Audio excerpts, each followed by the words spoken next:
Bonjour, ravi de vous retrouver pour ces 3 minutes pour agir sur les marchés financiers dans un contexte de rebond massif des marchés en ce début d'année 2023. Pour en parler, je reçois aujourd'hui Olivier Debat, spécialiste investissement obligataire chez UBP. Bonjour Olivier. Bonjour. Alors Olivier, je le disais en introduction, les marchés ont fortement rebondi en ce début d'année. Qu'est-ce qui explique ce rebond marqué ? Oui, alors, si on regarde ce qui s'était passé l'année dernière, on avait une inflation qui a accéléré, et les banques centrales, quand elles doivent lutter contre l'inflation, elles montent les taux. Ce qu'on ne savait pas, c'était jusqu'où allait monter l'inflation et jusqu'où les banques centrales allaient monter les taux.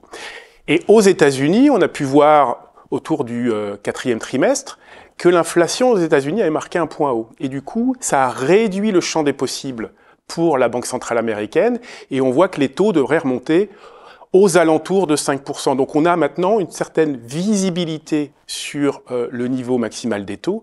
Et du coup, cette visibilité a permis au marché de rebondir sur ce début d'année. À côté de ça, on a une économie qui a été résiliente et des entreprises qui ont toujours des bilans qui sont toujours très solides.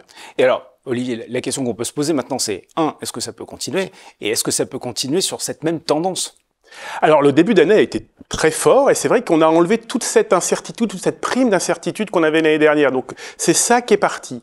Ce qui reste inchangé, c'est la solidité globale de l'économie, où on a une économie qui reste résiliente, on a des entreprises qui ont des bilans solides, on a des banques qui ont également des bilans solides, on a un marché de l'emploi qui reste très dynamique, on a une crise énergétique qui n'a pas eu lieu en Europe, donc tous ces éléments positifs sont toujours là, mais on devrait effectivement rentrer peut-être dans une phase où les taux vont se stabiliser sur ces niveaux-là.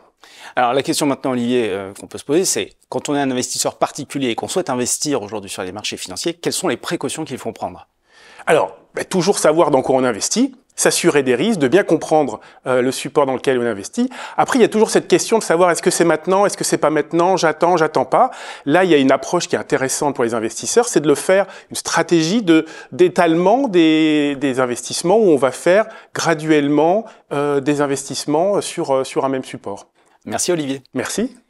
Amélioration du contexte économique avec malgré tout de la volatilité, c'est ce qu'il fallait retenir de ces 3 minutes pour agir sur les marchés financiers.